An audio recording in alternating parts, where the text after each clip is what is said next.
They got nothing. 1 2 1 2. Let's go ahead and get y'all up in here real quick, and we'll get started.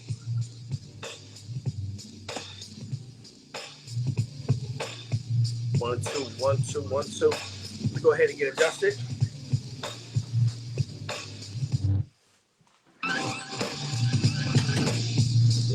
Friday. Let's get adjusted. Let's get in here. So we can talk about some things. Mic check 1 2 1 2. Mic check 1 2 1 2. Is how we do. Hey.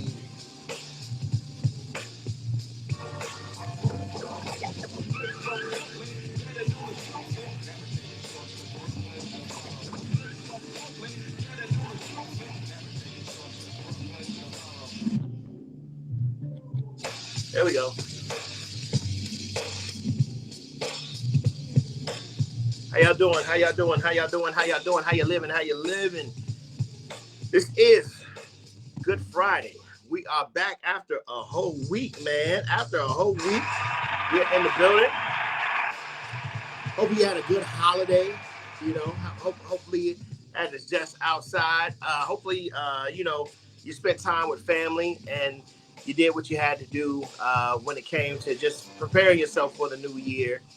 A lot of stuff we got to talk about. We only got a little bit of time to do it in. As they say, we're here for a good time, not a long time. So make sure you share this on your page right now. Share it. Good morning. Tim has his own topic and subject matter and his own bullet points. But what we're going to start the day off with is, why are people so afraid of the truth? Why are people, because some people call it exposure, but some people are just talking. Some people are just speaking their truth. But that really gets people running and scared like some roaches or something like that. You know what I'm saying? I mean, when the truth comes out about things, it gets people to scatter like bugs. And so what we want to find out is, why are so many people scared of the truth? I mean, we came with this precursor. Yeah, Grand Rising, sir. Grand Rising, top of the morning to ya. Why are people so afraid of the truth coming out? My grandmother used to have this saying, and she said, well, if you're telling me the truth, you ain't got nothing to worry about.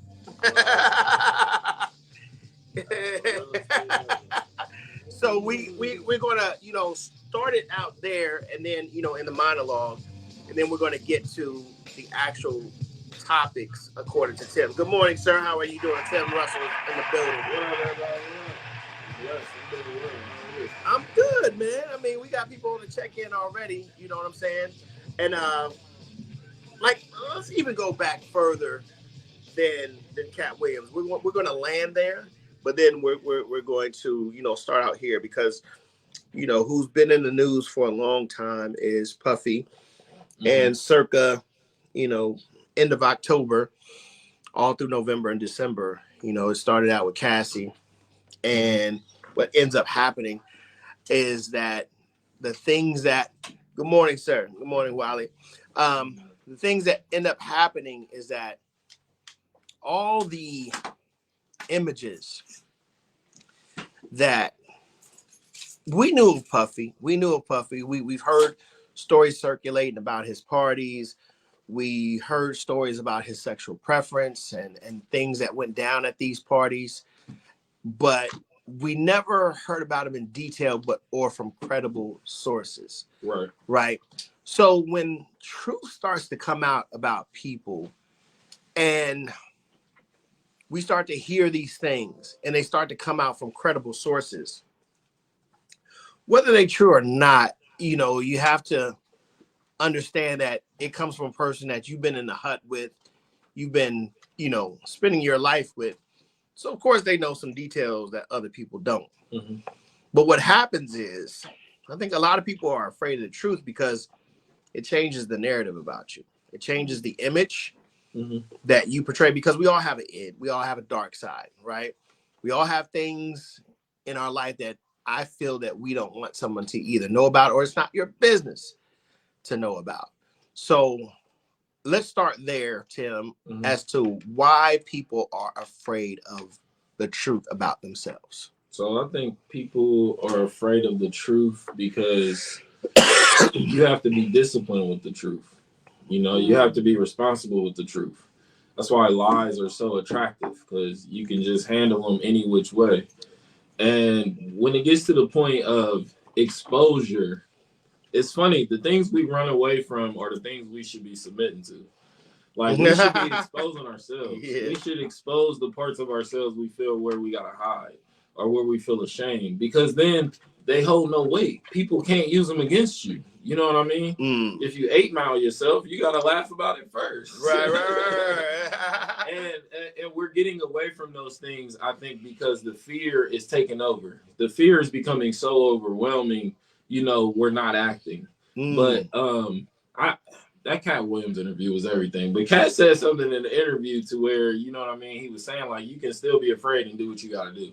And I think we as people are getting away from that. We're just being afraid. You know what I mean? Right. So I think that's why the truth is so scary, because there's nowhere to hide in the truth. The truth is the light. And we got to remember, there is no such thing as darkness. Darkness is just the absence of light. Right. So things can only grow in the truth. Things can only progress in the truth. That's why I stay away from lies, because they're going to have to keep spinning you in circles. You're going to need 3 more lies just for this first lie. And in the truth, I get comfort, I get happiness, which to me is just awareness. I know what's going on with the truth. You know what I mean? Yeah. I think that as we grow, we have to protect our narrative, because sometimes it can deny you access to certain things that you're trying to do. It can paint a picture.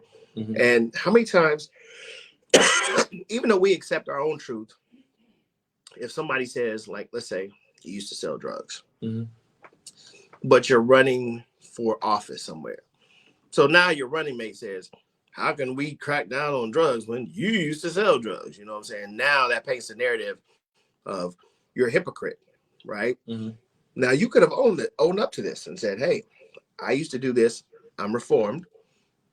I no longer do this, but now they're digging this up to keep me from going higher. So this is why I think people try to bury their past, because it can be used against you. But you got to face that. You know what I mean? You can combat that with, what is CBS doing? Is CBS not selling drugs? Yeah, absolutely. You know what I mean? So you can combat these things as well. You can always run and be afraid. Yeah. But if running and being afraid is an option, then to me, facing it is an option as well. Yeah. You know what I mean? So yeah.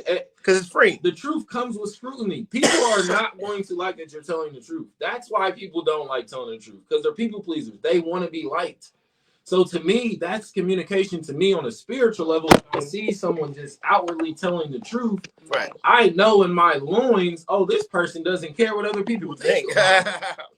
So they're communicating with me. See, the world thinks they're just saying this to piss you off. No, they're looking for like-minded people who are going to resonate with this message. Right. Everything is frequency. Right. You get what I'm saying? So a lot of times, this is our ego. We think a message is for us because we're close enough to hear it. You dig what I mean? And this is what makes me secure as a person. I hear a lot of things, and I don't assume any of them are for me. I receive a lot of things. I don't assume any of them are for me. So I'm able to give them away. I'm able to detach from them. That's how I was able to go to church and able to stop going. But I didn't have to talk shit about church in the middle. I could have just stopped going. You know what I mean? And that's what's happening with Cat. Like, we can get on these shows and we can say a lot of things, but at no point should we be getting on here and telling lies. And if someone is telling lies, people who claim that they're representatives of the truth, you got to clear that up. You got to disrupt it. You got to be combative sometimes. I think one of the things that was the most disappointing, right, is that And those who know me know that, based off of I my, have to get pictures of. is it I see him. Oh, you did? Okay, it's just me then. Go ahead. You sure? Okay. Yeah. One of the most, if you guys can see all three of us, put a 1 in the comment You section. on the computer? Yeah, you good. Okay.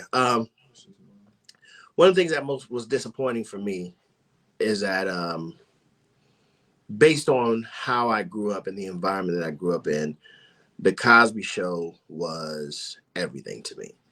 It was an escape from my reality that, I did not have the correct parental care, guidance, or safety that I needed as a child. So this was a thing to say, okay, I can escape my impoverished situation for a half hour each and every single Thursday night at 8 p.m. Right. And so from that grew a respect, a love for this person. Now, fast forward to when I'm getting into my young adult years, I'm hearing him sponsoring HBCUs, really bringing light to that. And this is why we have the whole HBCU culture in the 90s. So now he's inspiring me to educate myself. Now he's inspiring me to go to school, go to the Navy, hang around a lot of HBCU campuses, and really dig into that culture. From that point, he becomes more wealthy and starts doing a lot of whole things, philanthropist type things, and my respect grows.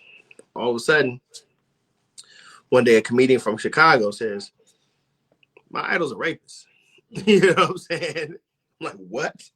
So naturally, because the narrative I have in my head, I was like, there's no way in hell. And then, of course, me being in entertainment, I have the narrative in my head. No one in entertainment has to work for that. Nobody that I've seen in entertainment has to work for that.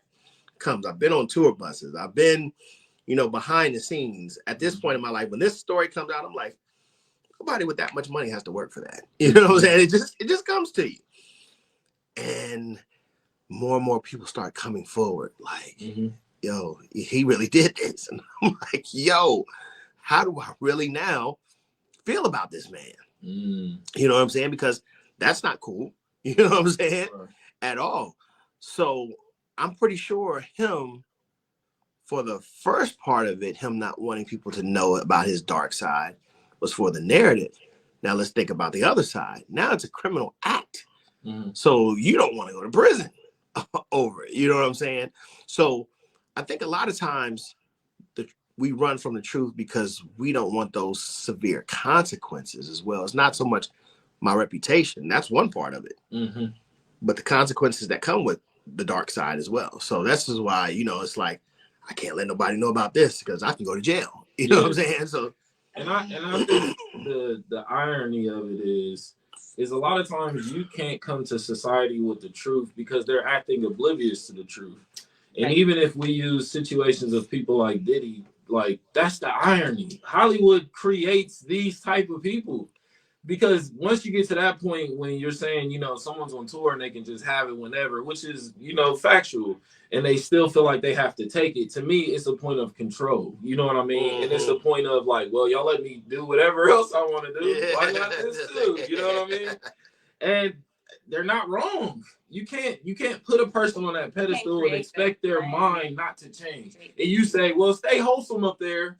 It's not going to happen because they're up there by themselves with their own thoughts and trying to make sense of why y'all keep putting me up here. And I wanted to kick it down there with y'all, but y'all keep trying to treat me like it was Michael Jackson's issue. That he wants to be treated like a person, but people treat him like Michael Jackson. People cannot get used to that. Like Andre 3000 said, that's not natural. We are breaking people and then calling them broken. But the minute you don't treat him like Michael Jackson, and it's off with your head. You know what I'm saying?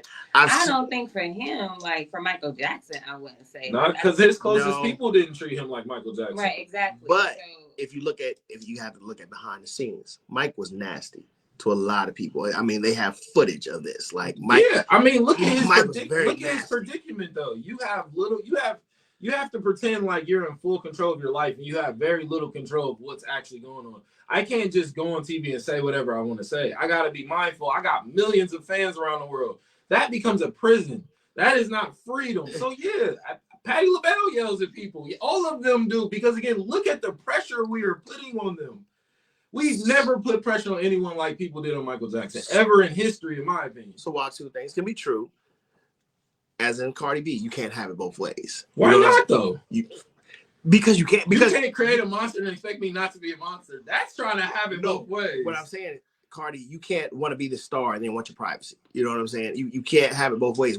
There's going to be paparazzi. We want to know your business. You're a hot topic. You're a trending topic. But the minute we stop talking about you, we start talking about Nicki or Glorilla or something like that, now you're going to feel insecure because we're no longer talking about you. But that creates a slippery slope because then you also now can't say legally that me going to watch her through her window is intrusive. If you are enabling someone to do it just for a paycheck. So again, now you're trying to have it both ways. so where do we draw the line now? Is snooping in someone's trash can not weird and against the law? Why is it legal now because they're celebrities and you're a paparazzi? Why does it make it okay? So Dave brings up this interesting point. Dave, he brings up this in one of his shows. He's like, I'm out to dinner with my family, or I'm at Disneyland with my children.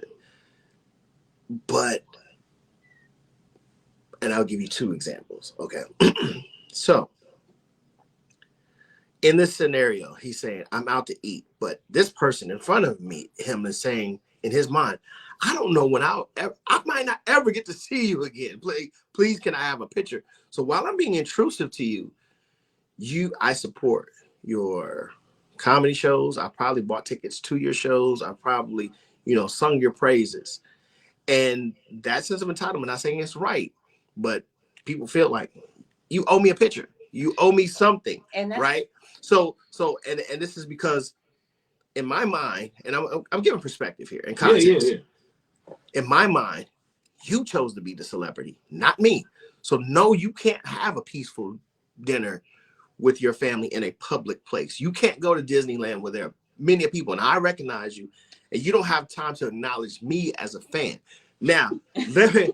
As a fan. So are celebrities a problem or the fans the problem? No, that sounds horrible. It's the idolization. It's that the sounds fact horrible. That you idolize this person. Horrible. Now I'm in a prison because of you helped me make money. Well, it's the fact that we idolize instead of appreciate. So it's when I went to the Kendrick Lamar concert, it was a whole different feeling than I ever felt in any concert that I have been in. And it was I think the energy was everybody was united on him winning, him putting on a good performance. It wasn't like they were coming to suck, I think, from him in a way. So Michael Jackson, people were falling out at his feet.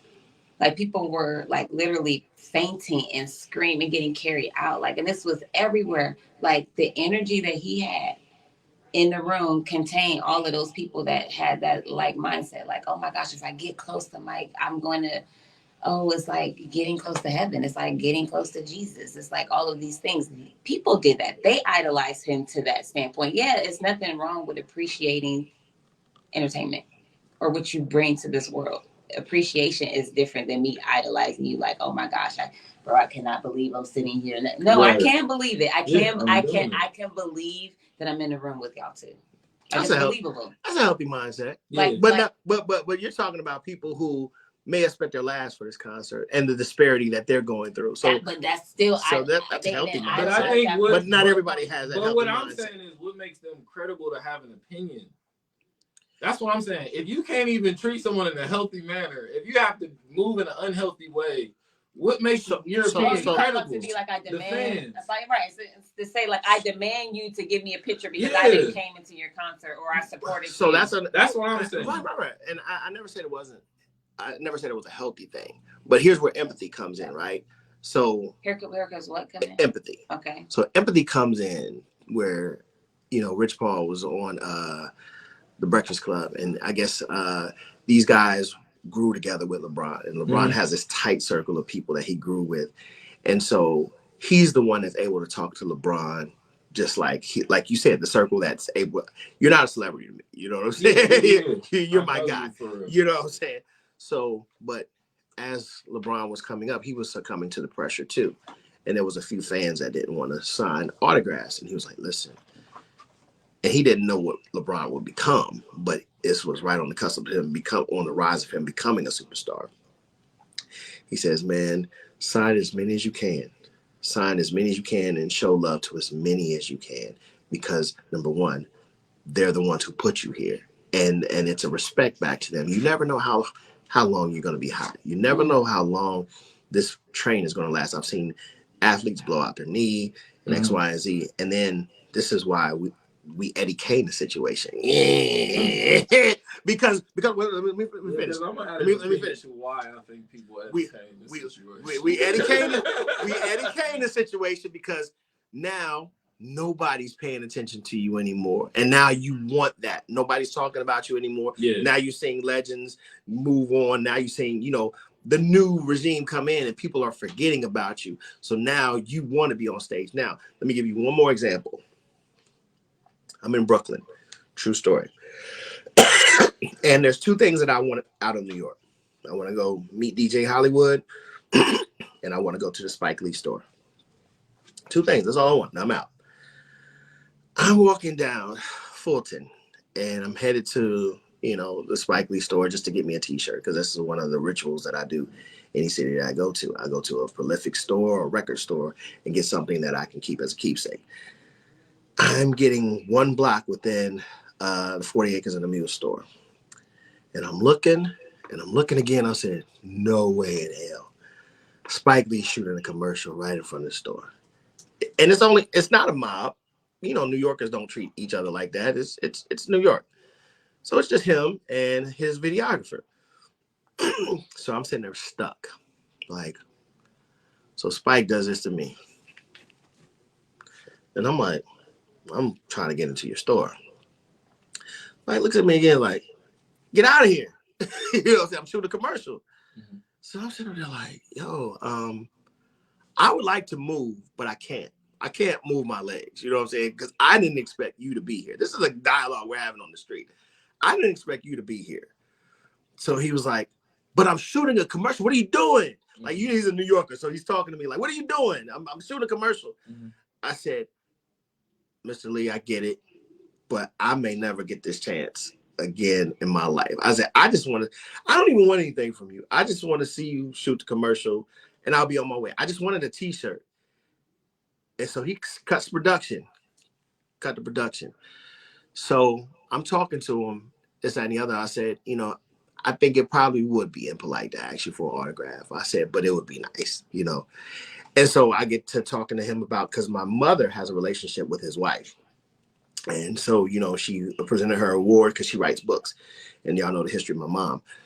So I explained all this to him. And he says, give me 1 second. He goes into the store, true story, comes back out. 5 t-shirts, all autographed by him. Now, this is how he leverages the situation. He says, how much money you got? I said, how much money do I have? He said, how much money you got? I said, I got about $40. He said, you $40 to come to my store? He said, $40 to come to my store? He said, not one of my shirts costs $40. So then I call my bluff and I pull out 200. He said, 200? He said, give me 100. And right there, we do a transaction. Swear to God, do a transaction right there on 4th Street. But at that particular time, the lesson was learned was no matter how big this person is a business person. He's got a family and he's got a store to run. So this is Mr. Oscar winner. He just got his Oscar at the time that I met him. But I had to realize, but not everybody comes to that realization, because I could have been that entitled person. Like, you did this, that, and the other. And the way that he's talking to me, honestly, my narrative of him is breaking down. Like, how rude is this motherfucker right here? Yeah. But he's shooting a commercial and he's trying to generate business for his store. Mr. Millionaire. But I had to think, like, no matter how much money you have, I don't have a right to count your pockets. You still have a business to run. You still have a family to support. So you're still human. But I had to learn that lesson in these moments of meeting this guy. Right. And that's why we don't have a right at all. Like, literally, we don't have that right to impose ourselves that much into someone else's life. And I think it's once we show appreciation, once we have mad appreciation for, like you said, all of those things, then it's a little bit different. Yeah. receiving the I gift just that they think bring. I think it's the ego, and I look at life differently from the fan standpoint. A fan feeling like they have to meet somebody, I just don't. I felt like if it was supposed to happen, it'd happen. We would bump into each other, or you know what I mean. I gotta address Adrian though. Two things can be true, Adrian. How was I fucking up the business when I'm supporting his business? I went to his business. To stop the commercial. Buy the shirt. Tens and $20,000 though. The commercial cost more than that shirt. But not in the sense that I think this is the problem with people as fans. And this is why they look differently at the Jay-Z and Dame situation. They feel like Jay-Z should have handled that situation how Dame. These are two different people. Some people will stop on the corner and say hi and give you autographs. Some won't. I have never seen any of them ask to be celebrities. You being really good at what you do and you being in the trend makes you a celebrity. No one's asking for that. The people make you a celebrity. Mm-hmm. So all of this is intrusive. But again, this is why we allow the intrusive relationships in our lives. This is why we allow our family to be intrusive, because we are being intrusive in other people's lives.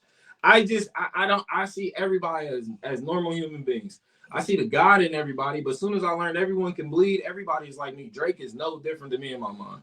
You know what I mean? And I've been around all these people too. Like they're just people to me. And I realize they have relationship problems too. And sometimes their kids don't call them back too. They are human beings. Exactly. So if I put them on this pedestal, how are they able to live in the world as a human being? They're only going to know this pedestal. We're doing more harm than good to these people, and then calling them monsters. It's insane to me. And here's the difference from a mental health aspect. Absolutely. And here's the thing. You got to think, this was 2019. I've already had a career in journalism for about 15, almost 20 years at this point. So I'm not easily starstruck, right? Mm-hmm. But this is damn Spike Lee. You know what I'm saying? Yeah. So I'm like the person that Dave Chappelle was talking about. I don't know when I'm gonna get to see you again. I probably will never see you again. And Adrian, yes, he told me several times to move, but guess what? I got my picture. I got my 5 shirts signed that will be hung up in a basement somewhere one day. But you know, it was just one of those things that sometimes you have to seize that moment. You know what I'm saying? And I agree. And that's also though where we get duality, because how many kids didn't get that picture or didn't get a shirt, or Spike Lee just told them to F off and I was So how are we honoring those kids? That's how I say I care about everybody. I don't think about just getting my picture. If everybody can't get one, I'm not supposed to. Now that is a Cat Williams perspective right there. I gotta give you a round of applause. I mean, because that is definitely because if everyone is not being included, someone's being excluded. Yeah. So then we can't cry about how we're being excluded while we're excluding someone else. Yeah. We do that every day though. And I have to think about the celebrity in a sense of there's probably tens of thousands of people coming up to you every day. Me humbly, I know I wouldn't be able to handle that. That's why I'm not dying to be no celebrity. I wouldn't want to live in that. Tens of people is too much. And I understand that as you, like for me, I'm in it to share. So I understand there's a certain level that's going to come with me sharing my life with the world. And it's challenging even on this level. Yeah. Like it's really challenging when I first moved back to the city to have people just randomly come up to me in the store, like call me by my first name because they see me on Facebook. Yeah. And I'm like, mm-hmm. But I watch you do yoga, I do this, I watch you do this, and I'm like, oh, okay, thank you. That's what's up. But that's starting to know your aura and how other people see it. Like we do need to be mindful of that. That's why I don't discredit when a fan goes up and they want the picture and they want those things, because they can tell you no. They don't have to take the picture with you. So if they take the picture with you, I'm not defending them. You get what I'm saying? But that's an aura thing. And I think sometimes in the world, our abilities, we try to share them with everybody. These aren't their abilities. They don't have the power you have. So if you go up and ask for something, it's going to be different if somebody else go use the same words, dress just like you and ask for it, because that's you. Yeah. Spike Lee saw that in you. You know what I mean? That's why a lot of these actors were getting jobs off the street. People just looking at Michael B. Jordan like, yo, you want to be in a movie? Yeah. Because he gives this aura. And you see it when he talks. It ain't his looks. He has an aura about him. Yeah. You know what I mean? He lives an intentional way. Yeah. And I watch those people behind the scenes. They live very intentional lives. You have that aura. You know what I mean? So sometimes that's why people can't be around the lane, because they'll see things work for you. They don't understand why they don't work for them. Yeah. You know what I'm saying? I see what you're saying. So the thing with that, and I've been around celebrities and I've been starstruck. You know what I mean? I've been around that like people like Rihanna. I'm just like, man, I'm gonna say the wrong thing. You know what I mean? Yeah. But to me, that's my journey. I feel good because at least I said something. Because the old me wouldn't have said nothing. I would have been in the back of the crowd and just got online like, I met Rihanna today. Yeah. So my new journey is if I want to be able to tell people I met Rihanna, yo, you gotta go say something to her. You know what I mean? I shook Obama's hand, and everyone in the crowd was like, yo, I can't wait till he come out. He walked out the door, and they just froze. So I seen my opportunity to like get to the front. You know what I mean? Yeah. But I've talked to Dave Chappelle, like when I talk to these people every time, I'm like, make sure you talk to them like a human being. All I told them was like, look, there's a lot of people who are impacted by what you do. Like, keep doing what you're doing. If there's ever a day you get out of bed, like, yo, I can't be Dave Chappelle today, F all that. Like, right. Go be you because you change people's lives. I literally had to start putting myself in that mindset because my first part of journalism, you could feel the thirst in my energy, the thirst to get the interview, the thirst to get a picture, the thirst to get grab content, and the celebrities would treat me as such. You know what I'm saying? This is a business transaction, right? Or you don't care nothing about me. It's like a shoe kind of situation.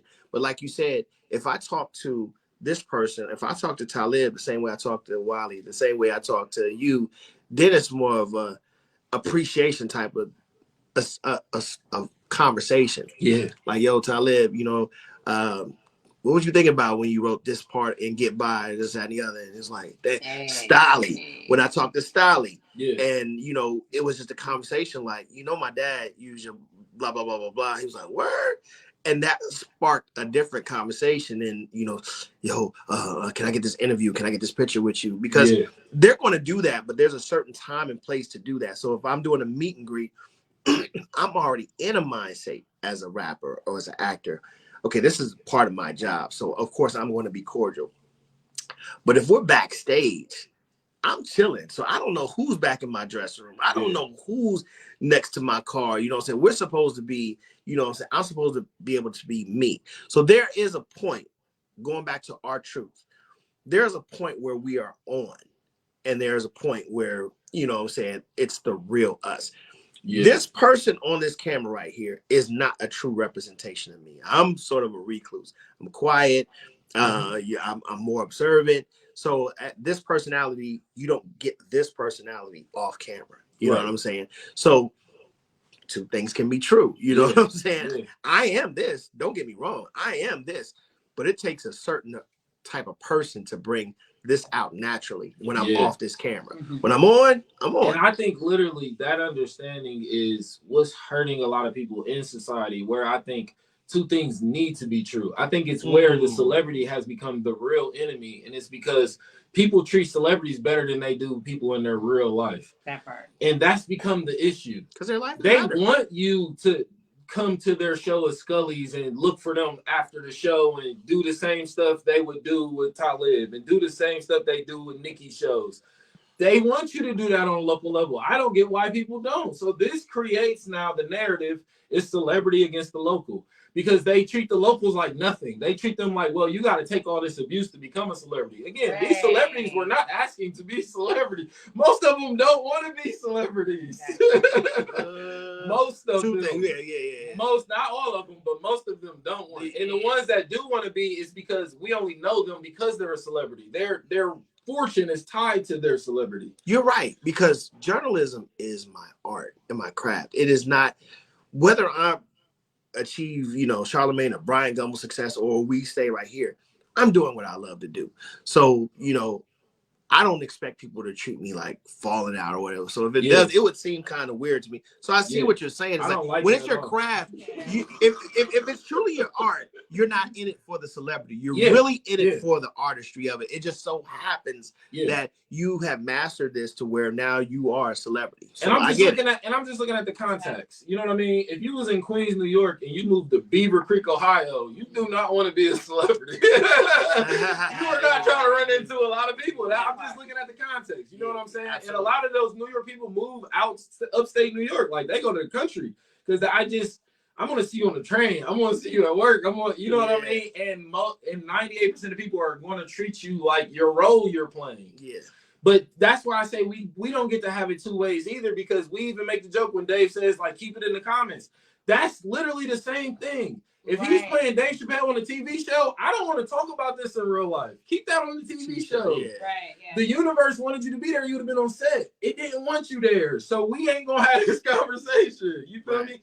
Because I had to have this conversation every day for 8 years with a bunch of random people, half of them white, half of them laughing at my jokes because they're laughing at me and not with me. Like, this is triggering, but we don't think about that. So no, we're not thinking about our own mental health. We're not trying to heal because we're not even showing that we're trying to help other people heal.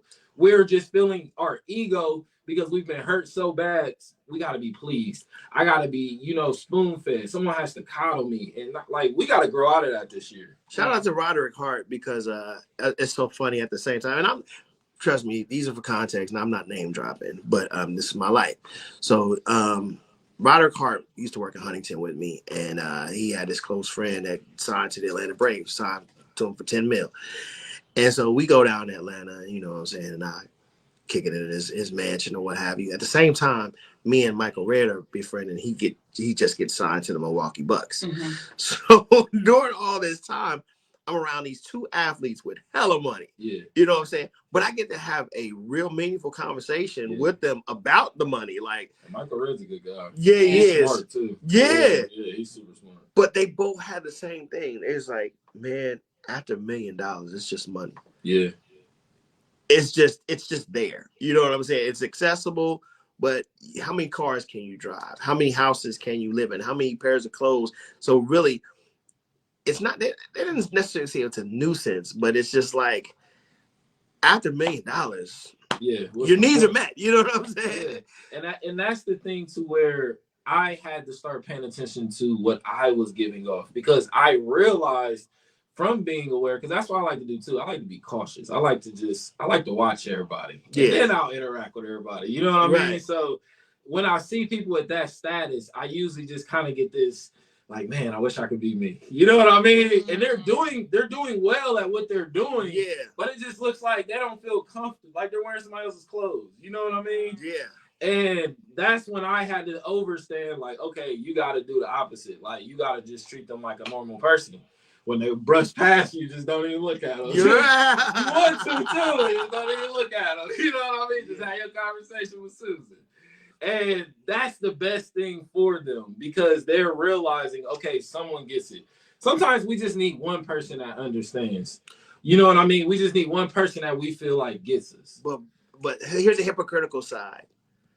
The minute you are discredited, the minute that you are made to feel less than, and I've seen it happen. Yeah.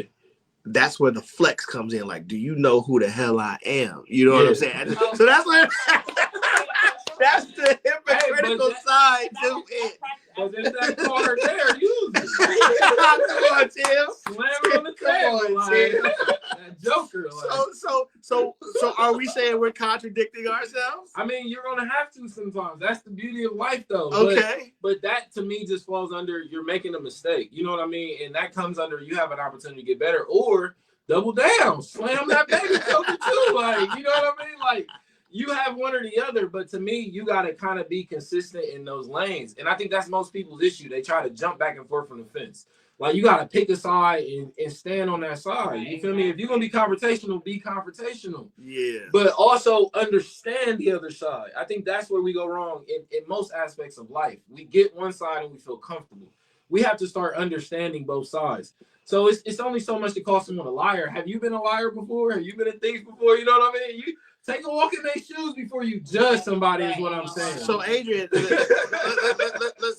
let's really bring it in context, because Adrian, the thing is, it's not so much privacy, it's that Tim is on one side of this conversation, and be clear, I'm on another side of the conversation. Tim says you can have it both ways, and I'm saying no, you can't. You can't want to be treated regular and then pull your celebrity card when you feel like it. I feel like that's being hypocritical, right? But Tim said both can be true. You know what I'm saying? Yeah. So we stand on different sides of that opinion. You know what I'm saying? Because the truth is like, listen, I don't know what you do behind closed doors. All I know is what you have presented me. When we first go on a date, I'm only going to give you a representative. I'm not going to tell you I got dirty clothes all over my house, or, you know what I'm saying, I got bad credit or any of this stuff. You don't know none of this stuff about me. All you know is I showed up at the club with brand new fresh pair of kicks on, my hair is cut, all this stuff like that. So I'm giving you a representative. This is the same thing that these celebrities do. They give you a representative. You don't know what goes on in the VIP room. You don't know what goes on the tour bus. You don't know what goes on at this point. So when somebody decides to say, okay, you know, you've pissed me off. Yeah. And now I'm going to expose you to the world of who you really are. Now you look stupid. You know what I'm saying? But I kind of see, and I agree with what you're saying, but I kind of see is what she's saying is different. And it's kind of like what I was saying as far as I have my sacred circle who I do different things with. That is respect. You know what I mean? So I'm not going to mention to them I'm on this pedestal all these people put me on out of respect. But everyone else, yes, I do get to do that because there's honor amongst these. If you get to be unfair to me, I get to be unfair to you. How do you put me on a pedestal and then say you don't get to mention that you're up on that pedestal? You put me up here. How does that not make you a hypocrite? So if you don't want me to mention I'm on a pedestal, stop putting me on a pedestal. So two things has to be true. Yeah. It has to in that instance. I hate to so sometimes it can, sometimes it can't. But in some instances, two things have to be true so we can free ourselves from our ego, because it's our ego saying it can't work like that, but maybe it can. And then, because I got something to say to that. Yeah, I got something to say to that. If we individually rise to a certain status when it comes to podcasting or whatever, right? We all individually rise to a certain status. Yeah. And it will be because the people watched, they listened, they tuned in, they purchased merch, they showed up to whatever events we had, right? It will be because of them. However, we still got our individual lives, and we can still move the way we choose to move. So at the end of the day, I will operate the power in how I need to in whatever situation. Yeah, right. Like that's up to the person that is given to. Like people are going to give you a certain power. Like again, tuning into your show. Yeah. They're giving you a certain power. They're actually giving you their energy. They're giving you their ears. They're giving you their attention.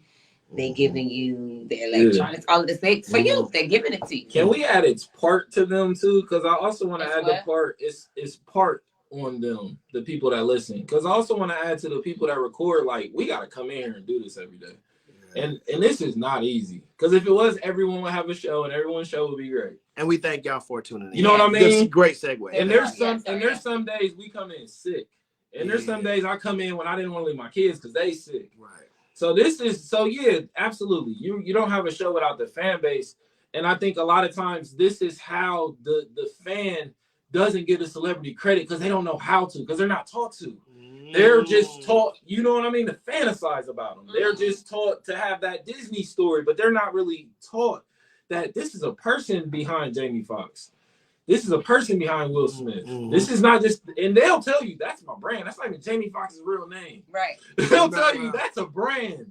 I am a person, but that person has been neglected and ignored so long. Sometimes I feel like they're forgetting who that person is. Yeah.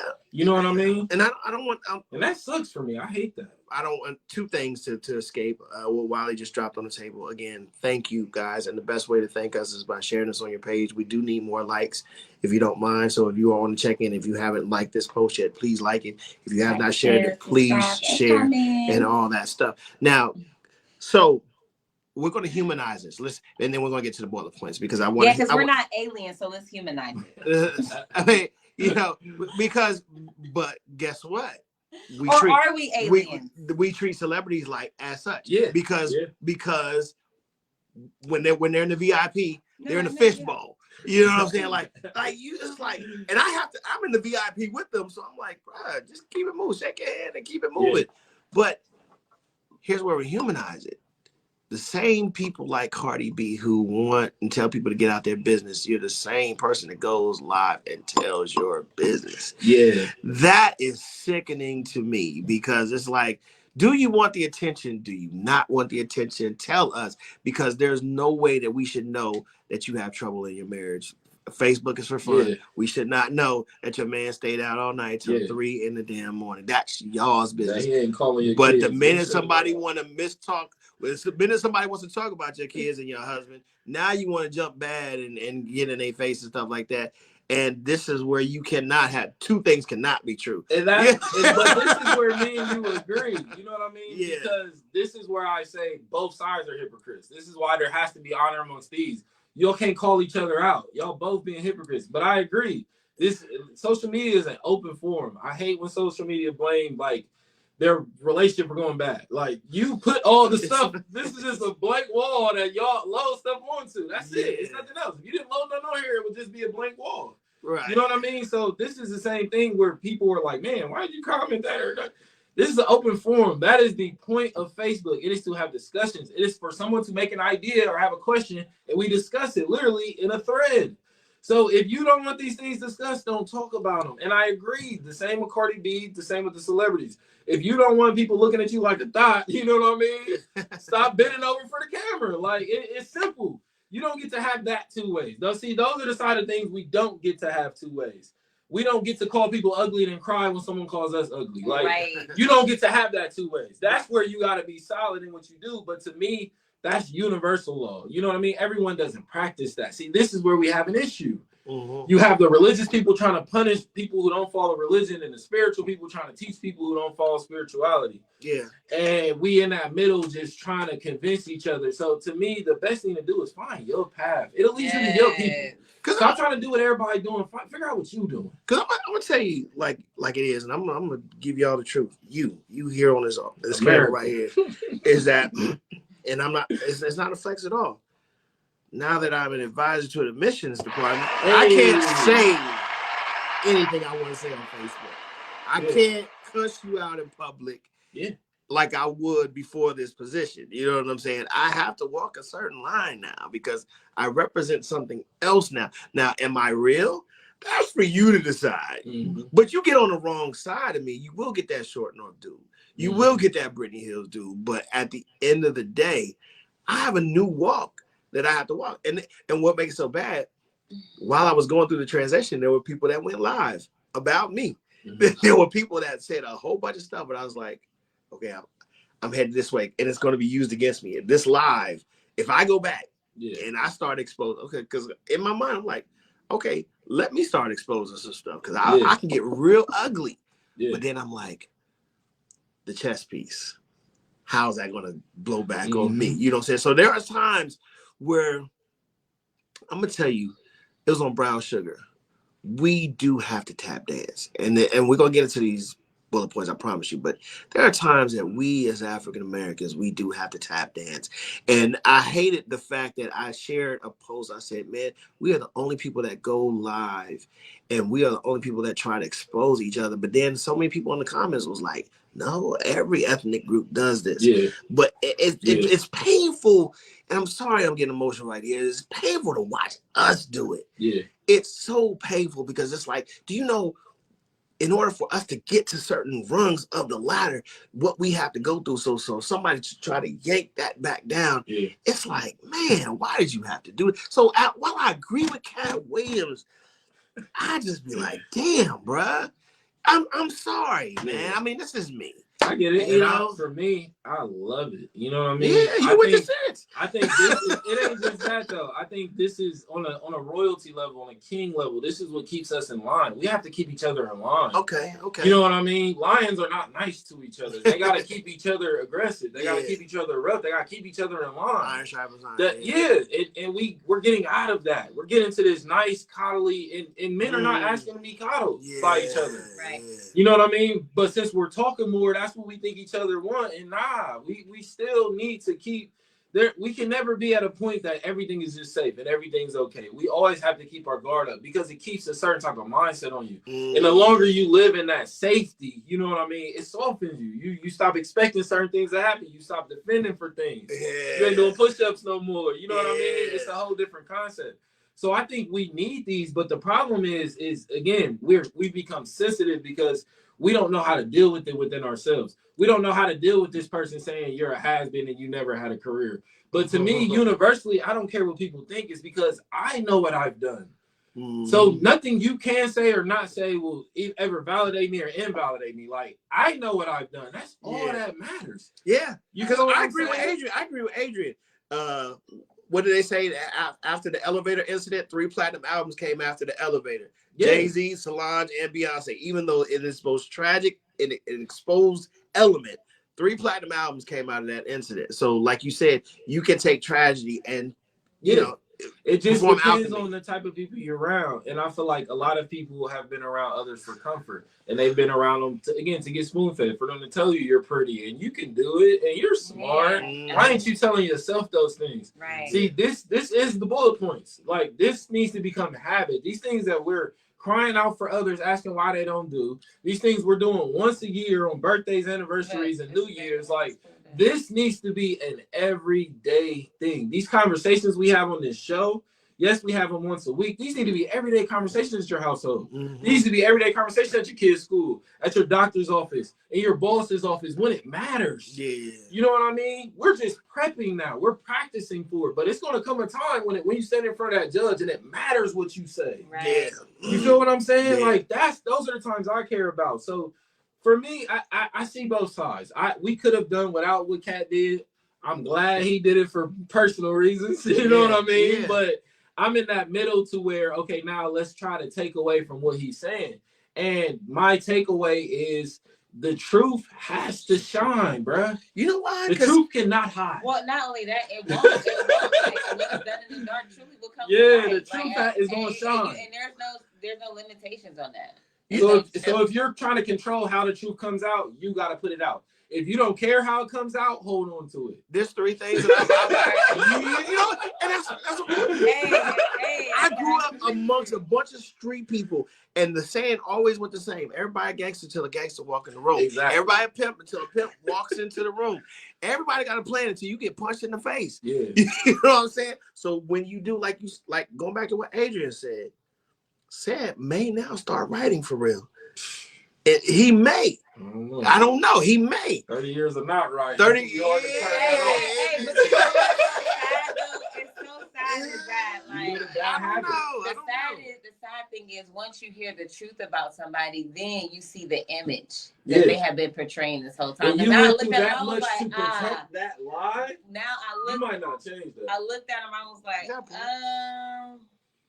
I guess I should have seen that. I posted 2 videos on Facebook already of his stand-ups where they show where he stole it from, shows other people's stand-ups. Well, okay, so is that the same thing to say about T-Pain? Because, you know, T-Pain was, you ain't nothing without this. He took about a year off to develop his voice, and now he can But T-Pain could always sing, though. He just knew auto-tune was his lane. He knew that's what that was new, and it was going to gravitate.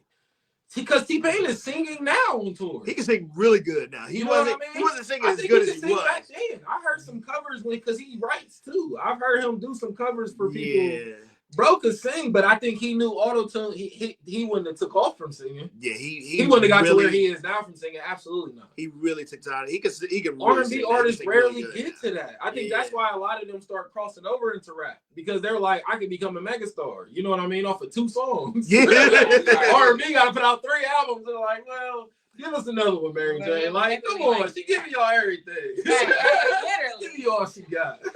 So, is it right to know, or people to know about your past or expose your past? So if you used to be a hoe back in the day, absolutely. You used to be because it was on a Pretty Petty podcast as well. Ask yourself, why do you care? If you used to be a hoe and you grow for that, and people know about it, at the end of the day, that just shows life. At the end of the day, my journey is my journey.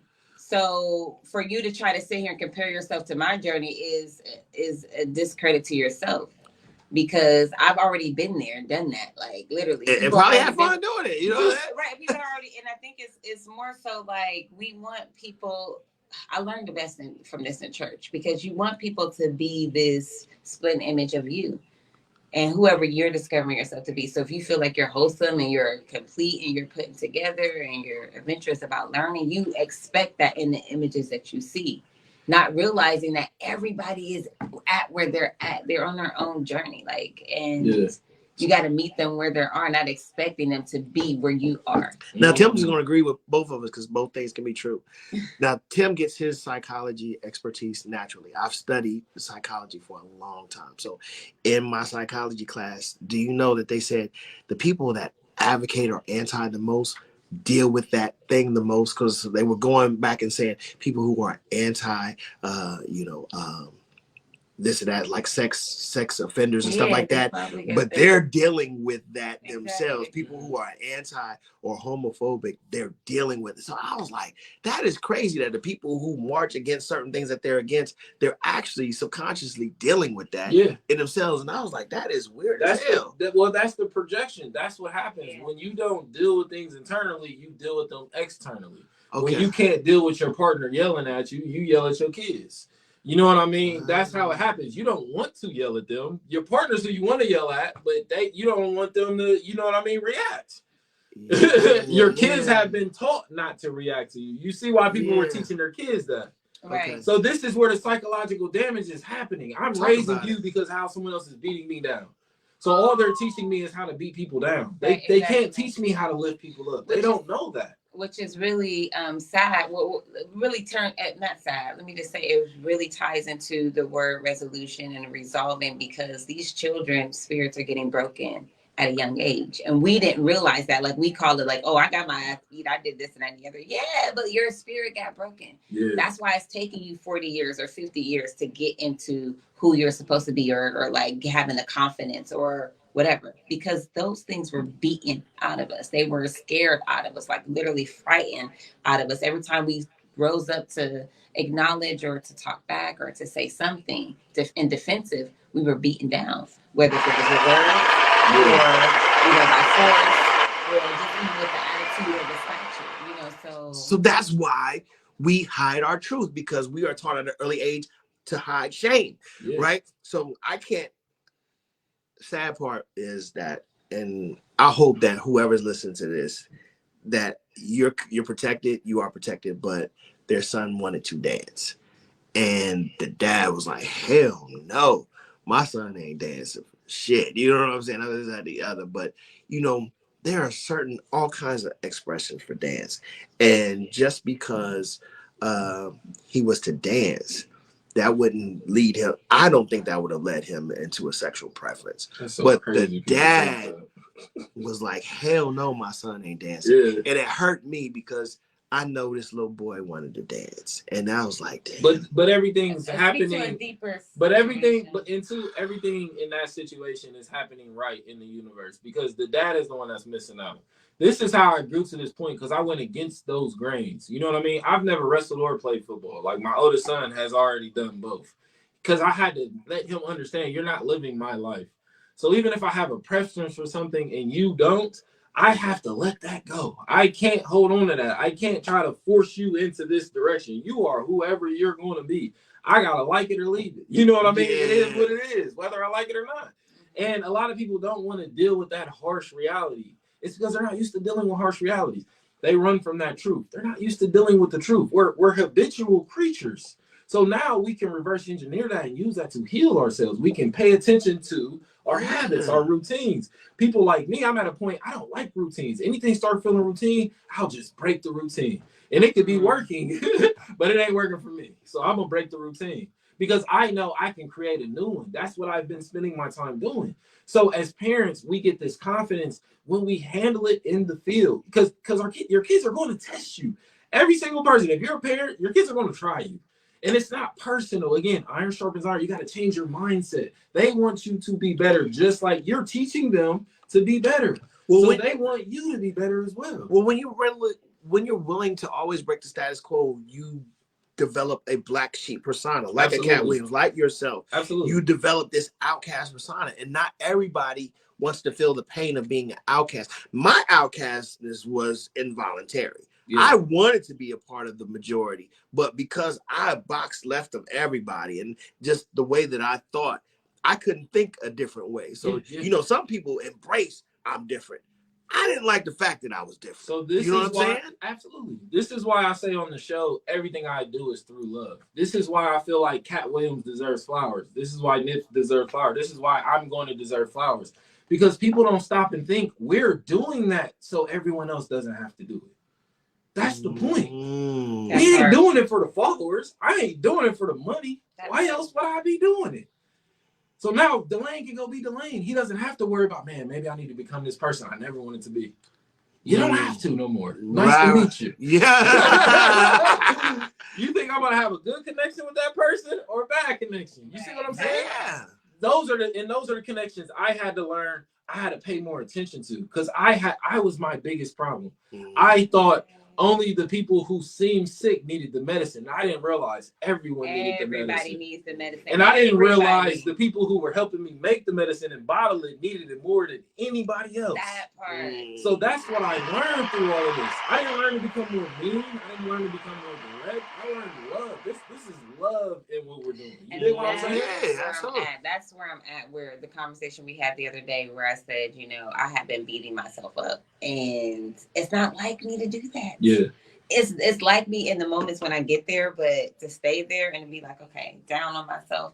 But when I spoke to another friend, it was like everybody was literally in my circle was having these same thoughts. So the fact that I opened up and had these conversations, we all were healing each other. We all were encouraging one another not to stay where we were mentally. And it takes that. It takes that village. It takes for you to go in there and be like, man, I'm not in my right mind right now. Right. Instead of being like, no, how are you? Everything is fine. Yeah. I'm okay. No, I wasn't okay.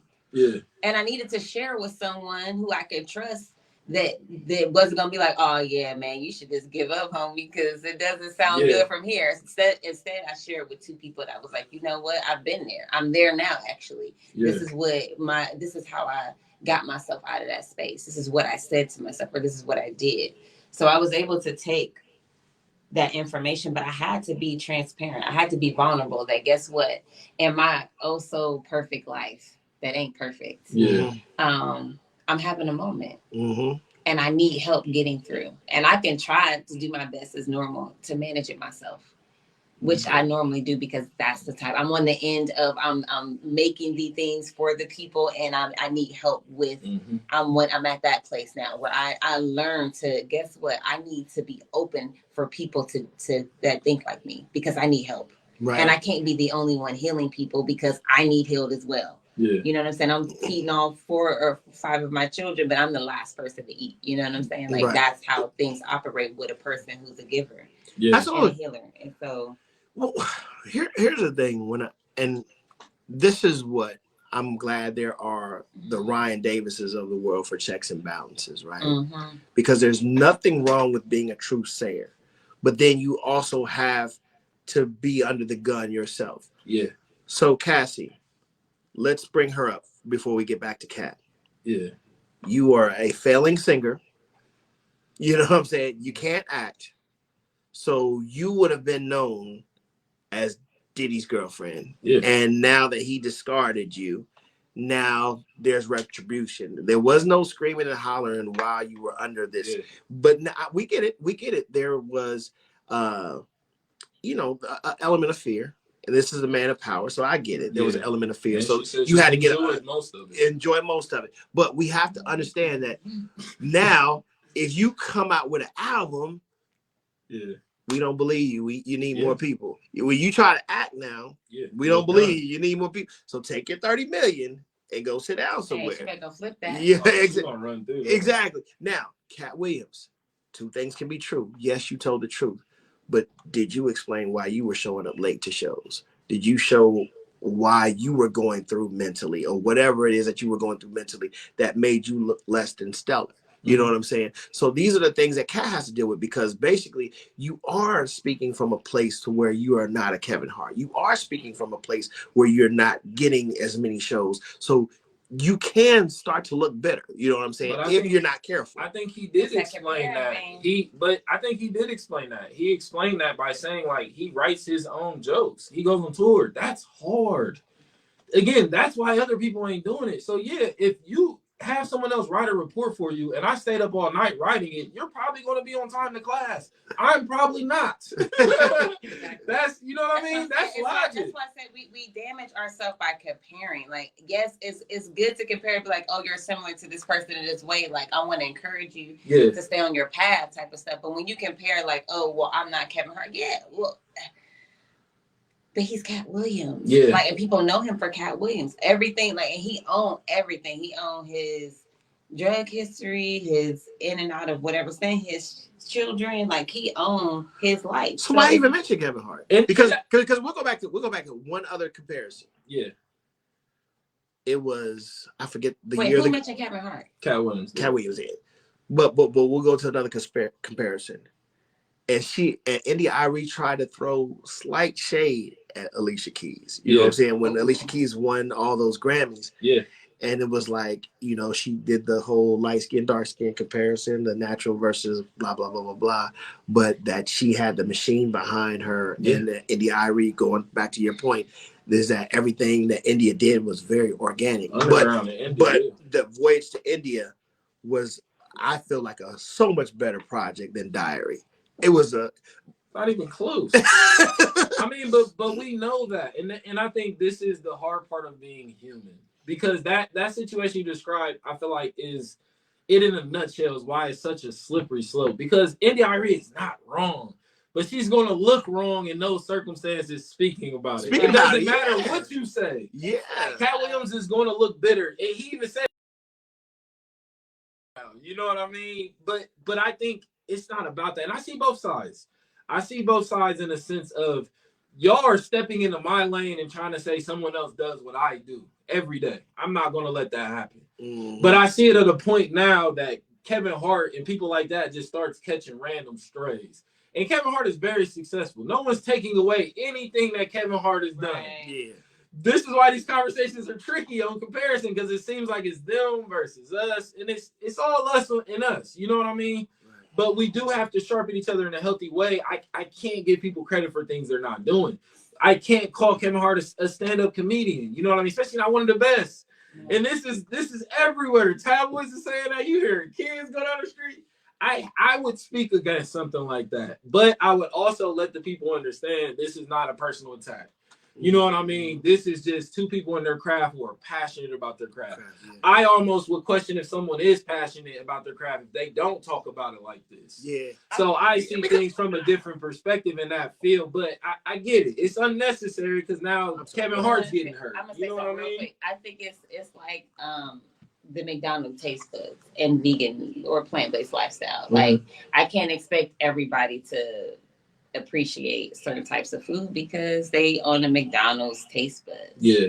Like, I feel like comedy or things can be compared like that. Like, it's not saying that your food is bad, even though that's what's written.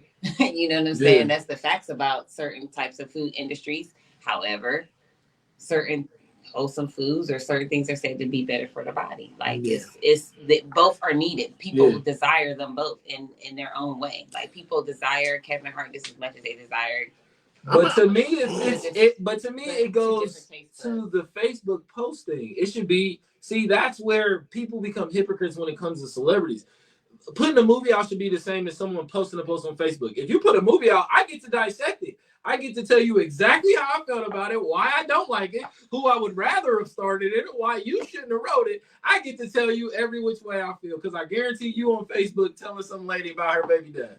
So I get to do the same thing, but why is a celebrity get all these passes and they get protected? That's why half of them want cancel culture and half of them want to cancel culture. Yeah. Because y'all don't want to cancel everybody. That's the problem. Right. If we kept everybody to that same standard, we would be getting somewhere. But we pick and choose who we want to put through the real detector and who we're like, oh, they get a pass. Yeah. They've been real. Nah, everybody need to go through that real detector. So, I mean, I'll personalize it. There's a dynamic that, you know, when I started as a DJ, it was like, okay, unless you're on vinyl, you're not considered a real DJ, blah, blah, blah, blah, blah. And we equate the skill level to whatever, you know, route you took to get to where you were. Now, I didn't start out, you know, saying the true, you know, DJ route. I started with the electronical age where, you know, you had a lot of cheat codes and whatever. Mm-hmm. But, you know, I went back to get that knowledge. So I did purchase two techniques and vinyl and all that good stuff. But the thing was is that while two things could be true, I love DJing, but I love journalism as much. So I didn't really have time to dedicate, you know what I'm saying, my skill and all this, that, and the other to true DJ work. And I focused more on this, on journalism and radio and blah, blah, blah, blah, blah. Now, when the conversation comes, it was like, who's the greatest DJs in Columbus? Now, I'll make that list for the people who come to my shows. And, you know, well, Layne can't be the dopest DJ because he doesn't know how to use vinyl efficiently and he doesn't know this, that, and the other. But in my confidence, I'll say, I will bust your ass when it comes to rocking the crowd. Like, put me up, you up against anybody, I'll bust your ass. And I'm confident in saying that. I may not have this vinyl thing down, and I can still get that. You know what I'm saying? But at the end of the day, I still put in the work. I've still put in the work. I've still done shows. And you know from the results that I may not have come through the same run. And I know there are certain DJs that they're only where they are based off of their association, who they're friends with. You know what I'm saying? They're not the greatest DJs in the world. You know who you are. You're not the greatest, but because this is your friend and he's a promoter or he's a business owner, he's a bar owner, this is how you got your position. But I can really say it, but I'm not going to speak on that. You know what I'm saying? Because get your money how you get it. Get it how you live, pimp. But with the day you come for me, I'm a Cat Williams that ass. Don't call yourself the best. You know, so I get what you're saying. In the spirit of competition, we have to, because somebody could easily say, you know, Layne is trash. But let's put it to the test. You know, I just think this is the thing. This is one of those instances where we can't have it two ways. People are predicated on who's the worst. If there's a worst, there's a best. So if we're ever going to worry about who's not good at something, who's the worst, that means they're best. So mention them too, because it probably ain't you if you ain't mentioning it. But again, this is where my security comes from. I'm going to mention it, whoever it is. It doesn't have to be me. Right. Because being the best is something is sacred. You're only the best if you really believe you're the best. And you're not going to believe you're the best unless you know you put in more than everybody else that does this. There ain't no half-stepping when it comes to you. But that's why people look for external validation, because they need others to convince them if you don't believe it, you're not the best. I can guarantee you that. Right. Anything you do, if you don't think you are, you're definitely not. As the Big best. Daddy Kane said, if you got two people in the room that say that they're the best, you're gonna have to prove it now. And that's why a lot of people don't want to say it, because they're going to have to prove it with someone who knows they're the best. Right. And that's why they didn't like Ali. That's why they hated Ali. The word resolution. Because it's a firm decision to do or not to do something. Sure. And that's on every level. It's not just in, oh, hey, I'm going to decide to go to the gym 3 days a week, or I'm going to save $1 every 5 minutes, whatever, you know, people come up with. But it's really like really sticking to the things you can purposely do in your heart. Like, and that you're passionate about doing, like when it comes to eating or like DJing or the podcast. When you get passionate about something, that is the real resolution. It's not just saying, hey, okay, this is the new 2024 and I got 365 and I'm going to do X, Y, and Z. No, but you really want to be passionate about these things we do because they're life-changing, not just for ourselves, but for people around us. Yeah. And we got to stop confusing people bleeding with seeking attention, right? Yeah. Because, and this is my last point before we wrap up, before podcasting and before this thing became a thing, we were called bloggers, right? So while I'm blogging, I'm spitting my truth and I'm grabbing an audience. And then some people were saying that, man, he's just looking for sympathy or he's just looking for this. I'm like, no, I'm healing myself through my pen. I'm just inviting people to see my pain if you want to. The thing when Africa Bambaataa came out, when all that stuff came out about him, I use that as a personal testimony to now, like you said, I had the courage to tell what happened to me in a blog, right? But it was just like, man, I'm getting all this flack. Like, you trying to get empathy. It's like, no, this is what's going to help me build, because now I'm in the situation. So if it comes up again, you know, the higher the rungs that I go, you can't hold this against me now. And I've had, because of my truth, I've had people try to, you know, go on stage and be like, this happened to Layne, this happened to Layne. And I'm like, I already said it. Yeah. You know what I'm saying? Remix. It happened. So at the end of the day, you can't hold this against me. But people need to when somebody voluntarily tells you their truth, not everybody's seeking attention. What I'm saying may help somebody else. You know what I'm saying? So yeah, don't be afraid to tell your truth either, based off of what somebody is going to perceive you to be. And what you're saying is the magic. I'm gonna wrap up and then you can go. And what you're saying is the magic. You know what I mean? Belief begets belief. This is why I know I'm the best, because when I get to days I don't want to get up, I talk to myself like, "Well, would the best sleep in today, or would the best get up?"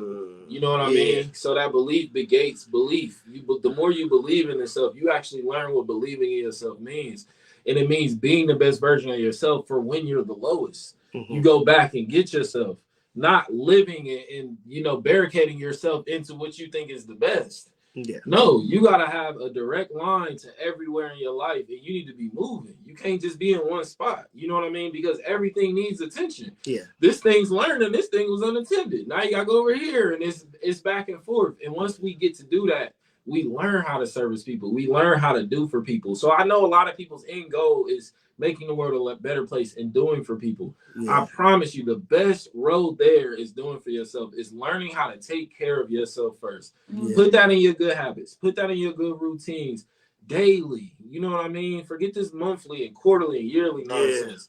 Yeah. Daily, like, put yourself first, learn yourself. I'm telling you, you become a better patron of other people. Absolutely.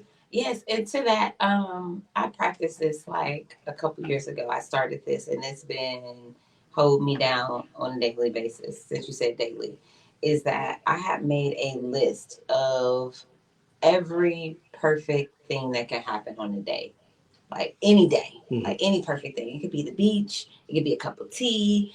It was like anything that would make my day perfect, right? And that list went on for like 5 pages. Like every time I just found something that made me happy, I would go put it on this list.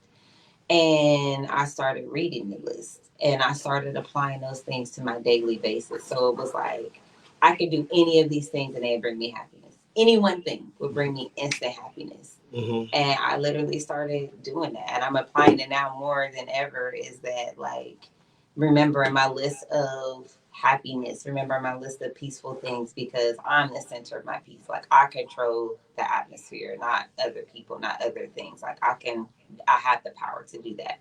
But I got to be in my right mind, in my right space to do that. And so that's why I want to leave y'all with, make that list your perfect things. And there's no limit to your list, right? You can put a billion things on there if you have the energy to write it down, a billion things. But whatever makes you happy, whatever brings you peace, start applying those things to your everyday. Because everybody given the same 365. Yeah. And 24. Unless you cut it a different way. Now the cruise days are finished, but we do have to do announcements, and we all have announcements. I'll go first. Part of my new deal, yes, I did sign a deal with the Ohio Media School, is that the new hours that we have are from 9 until 10:30. But part of that deal is I do have to, in order to keep this program going, I have to acknowledge the Ohio Media School and the Columbus Underground. So please make sure that as we develop this show, that you are tuned into Columbus Underground. The other thing, of course, is that because I'm the new admissions person, if you do have anyone that is interested in the career in media, please, oh please, oh please, contact me at Layne Whiteside or dwiteside at beonair.com, and we will make sure the school has everything to offer. Sports emphasis. We do have a great video program, and of course, as you can see, we have a great radio and broadcasting program as well. So if you have any senior that's getting ready to graduate, or somebody who doesn't have a real good direction, please send them to me, and we will make sure that we sit down and have a conversation about the Ohio Media School. And you'll get this announcement each and every single week. Thank you guys so much for. I want to give Tim his flowers, because him, Betty Smith, Doc West gave me a great recommendation. And me and Tim are collaborating with some stuff to really tell you the story about how I got from there to there this year. So be on the lookout for that as well. See you at CJ's tonight from 8 to midnight. Go ahead, Tim. Me and Walli working on a few things. Me, her, and Assist Miata. We got a show coming up in April 20th at Wild Goose Creative. Make sure y'all tap in. And I'm gonna be dropping books all year. Dropping bombs all year. Walli, what you got? So I have a retreat coming up. Well, actually before that, hold on. Next Sunday is a a yoga meditation event that's free and open to the public. Please look on my page. I did post it the other day. But then also a retreat coming up in March back to Ghana. So look on my page for that as well. And then we're working on a mommy healing retreat for May that's going to be in Costa Rica. So listen, stay tuned, stay tapped in because 2024 is here and it's going up. Thank you, Amar. Thank you, Adrian, Yaya, Trinae, Jessica, everybody that has been on the check-in today. Let's get one more like. I know somebody's on the check-in. Let's get one more like. We had 11. Let's go ahead and share it one more time. We'll be back here next week, 9 to 10:30. Now, we do have an extension. If it gets really good, we can at least go until 10:45. But today, we're going to end on time. But again, please continue to. Hey, we appreciate that like. We're up to 12 now. Thank you so much. Because you are who makes this show that much better. Yeah, we got 2 minutes. Give them something to go out to. We got something to go out to. Nah, I really don't. I wish I had it lined up. But it would take those 2 minutes. Next time, we're going to make sure that we have that. Yeah, there y'all go. And live in your truth. Please live in your truth. We out of here. Peace.